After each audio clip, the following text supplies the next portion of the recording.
ರಾಮಲೀಲಾ ಅವ್ರು ಹೇಳ್ತಾರೆ, ನಮಗೆ ರಾಮಲೀಲಾ ಮಾಡೋದ್ರಿಂದ ಇಡೀ ವರ್ಷ ಬದುಕುತ್ತೀವಿ ಸರ್ ನಾವು ಅಂತಾರೆ. ಸೊ ಜನಗಳು ಒಟ್ಟಿಗೆ ಬದುಕದೆ ಹೋದರೆ ಈ ರಾಜ್ಯವು ಈ ದೇಶವು ಎಂದೋ ತುಂಡು ತುಂಡಾಗಿ ಹೋಗೋದು. ಕರ್ನಾಟಕ ಹೇಗೆ ಬೇರೆ ಬೇರೆ ಕಾಲಘಟ್ಟದಲ್ಲಿ ಬೇರೆ ಬೇರೆ ಸಂಸ್ಕೃತಿಗಳನ್ನು ಜೀರ್ಣಿಸಿಕೊಂಡು ಬಂದದ್ದರಿಂದ ಇದು ಕರ್ನಾಟಕದ ನೈಜ ಪರಂಪರೆ. ಇದನ್ನೇ ಕುವೆಂಪು ಸರ್ವ ಜನಾಂಗದ ಶಾಂತಿಯ ತೋಟ ಅಂತ ಹೇಳಿದ್ದು. ಅದನ್ನೊಂದು ಸ್ಟೇಟ್ಮೆಂಟ್ ಆಗಿ ಎಲ್ಲರೂ ಹೇಳ್ತಾರೆ, ರಾಜಕಾರಣಿಗಳು ಹೇಳ್ತಾರೆ ಎಲ್ಲ. ಬಟ್ ಅದು ಏನು ಸರ್ವ ಜನಾಂಗದ ಶಾಂತಿಯ ತೋಟ ಅಂದರೆ, ಸರ್ವ ಜನಾಂಗ ಅಂದರೆ ಯಾರು, ಇದು ಶಾಂತಿಯ ತೋಟ ಹೇಗೆ? ಈ ಒಂದು ಸಾಲನ್ನು ನಾವು ವಿವರಣೆ ಮಾಡಬೇಕು ಅಂತ ಒಂದು ಸಾಲನ್ನು ಇಟ್ಟುಕೊಂಡು 100 ಪುಸ್ತಕ ಬರೆಯಲಿಕ್ಕೆ ಪ್ಲ್ಯಾನ್ ಮಾಡಿ 41 ಪುಸ್ತಕ ತಯಾರಾಯಿತು. ಅದರಲ್ಲಿ ಸೂಫಿಗಳ ಬಗ್ಗೆ, ಈಗ ನೀವು ಜಟ್ಪಟ್ ಬೀಬಿ ಅಂತ ಹೆಸರು ಕೇಳಿದ್ದೀರಾ? ಇಲ್ಲ. ಜಟ್ಪಟ್ ಬೀಬಿ ಅಂತ ಒಬ್ಬಳು ಸೂಫಿ ಸಂತೆ, ಹಿಂದೂ ಮುಸ್ಲಿಂ ಐಕ್ಯತೆಗೆ ಕೆಲಸ ಮಾಡಿದವಳು ಮಹಿಳೆ. ಯಾವ ಪ್ರದೇಶ? ರಾಯಚೂರು. ಈ ಥರದ್ದು. ಆಮೇಲೆ ದಕ್ಷಿಣ ಕನ್ನಡ ಜಿಲ್ಲೆಯಲ್ಲಿ ಬೊಬ್ಬರಿ ಅಂತ ಒಂದು ಭೂತ ಇದೆ, ಮುಸ್ಲಿಂ ಭೂತ. ಅದು ಹಿಂದೂಗಳಿಗೂ ಸಂರಕ್ಷಿಸ್ತದೆ, ಮುಸ್ಲಿಮರಿಗೂ ಸಂರಕ್ಷಿಸ್ತದೆ, ಕಡಲಿಗೆ ಹೋಗೋರು ಸಂರಕ್ಷಿಸೋ ಕೆಲಸ.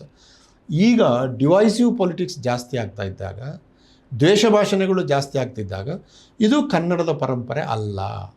ಕನ್ನಡದ ಪರಂಪರೆ ಸಮನ್ವಯ ಸಂಸ್ಕೃತಿ ಅಂತ ಹೇಳುವುದಕ್ಕೆ ಹೈಸ್ಕೂಲ್ ಮಕ್ಕಳಿಗೆ ಅರ್ಥ ಆಗುವ ಭಾಷೆಯಲ್ಲಿ ಇವನು ಪುಸ್ತಕ ಕೂಡ 14 ಫಾಂಟಲ್ಲಿ ಪ್ರಿಂಟ್ ಮಾಡಿದ್ದೇನೆ ನಾನು, ದೊಡ್ಡ ಅಕ್ಷರದಲ್ಲಿ ಪ್ರಿಂಟ್ ಮಾಡಿ ಓದುವರಿಗೆ ಸುಲಭ ಆಗಲಿ ಅಂತ. ಅದು ಒಂದು 41 ಪುಸ್ತಕ ನಾಡ್ದು 15ನೇ ತಾರೀಕಿಗೆ ಮಾನ್ಯ ಮುಖ್ಯಮಂತ್ರಿಗಳು ಸಿದ್ದರಾಮಯ್ಯನವರು ಅದನ್ನು ಬಿಡುಗಡೆ ಮಾಡ್ತಾರೆ. ಇದು ಸಾಂಸ್ಕೃತಿಕ ನೋಡಿ. ಈಗ ಸಾಹಿತ್ಯ ಅಕಾಡೆಮಿ ಸಾಹಿತ್ಯಿಕ ಪುಸ್ತಕಗಳನ್ನು ತರ್ತದೆ, ಮಹಿಳಾ ಸಾಹಿತಿಗಳು ಅಥವಾ ಹಿಂದಿನ ಸಾಹಿತಿಗಳು, ಪಂಪ, ಪೊನ್ನ. ನಂದು ಸಾಹಿತಿಗಳ ಬಗ್ಗೆ ಒಂದು ಪುಸ್ತಕ ಕೂಡ ಇಲ್ಲ ಇದರಲ್ಲಿ. ಬಬ್ಬರಿಯನ ಬಗ್ಗೆ ಯಾರು ಮಾಡ್ತಾರೆ? ನಾವೇ ಮಾಡಬೇಕಷ್ಟೇ. ಜಟ್ಪಟ್ ಬೀಬಿ ಬಗ್ಗೆ ಯಾರು ಮಾಡಬೇಕು? ನಾನೇ ಮಾಡಬೇಕಷ್ಟೇ.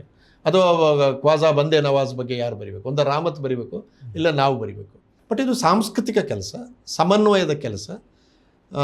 ಬಹು ಸಂಸ್ಕೃತಿಗಳು ಹೆಂಗೆ ಒಟ್ಟಿಗೆ ಬದುಕಿವೆ. ಈಗ ನಮ್ಮ ಊರಿನ ಜಾತ್ರೆ ಬಗ್ಗೆ ಒಂದು ಪುಸ್ತಕ ಇದೆ. ಆ ಜಾತ್ರೆಯಲ್ಲಿ ಮದುವೆಗಳು ನಡೀತಾ ಇದ್ದವು, ದೇವರ ಫೋಟೋವನ್ನು ಮುಸ್ಲಿಮರು ಮಾರ್ತಾ ಇದ್ದರು.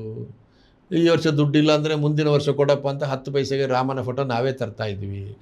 ಇದು ನಮ್ಮ ಜನ ಬದುಕಿದ ರೀತಿ. ಕೃಷಿ ಸಾಮಗ್ರಿಗಳು ಯಾರು ಮಾರ್ತಾ ಇದ್ರು, ಯಾರು ತಗೊಳ್ತಾರೆ, ಏನು ಹಿಂದೂ ಮುಸ್ಲಿಂ ಸಮಸ್ಯೆ. ಭಾರತದಲ್ಲಿ ಈಗಲೂ ಕೂಡ ರಾವಣನ ಪ್ರತಿಮೆಗಳನ್ನು, ಮಣ್ಣಿನ ಪ್ರತಿಮೆಗಳನ್ನು ಮಾಡೋದು ಮುಸ್ಲಿಂ. ನಾನು ಕುತುಬ್ ಮಿನಾರ್ ಹತ್ರ ರಾಮಲೀಲಾದಲ್ಲಿ ನಾನು ಸ್ಟಡಿ ಮಾಡಿದೆ, ಎಲ್ಲ ಮುಸ್ಲಿಮರೇ ಮಾಡ್ತಾರೆ ಅದನ್ನು. ರಾಮಲೀಲಾ ಅವ್ರು ಹೇಳ್ತಾರೆ, ನಮಗೆ ರಾಮಲೀಲಾ ಮಾಡೋದ್ರಿಂದ ಇಡೀ ವರ್ಷ ಬದುಕುತ್ತೀವಿ ಸರ್ ನಾವು ಅಂತಾರೆ. ಸೊ ಜನಗಳು ಒಟ್ಟಿಗೆ ಬದುಕದೆ ಹೋದರೆ ಈ ರಾಜ್ಯವು ಈ ದೇಶವು ಎಂದೋ ತುಂಡು ತುಂಡಾಗಿ ಹೋಗೋದು.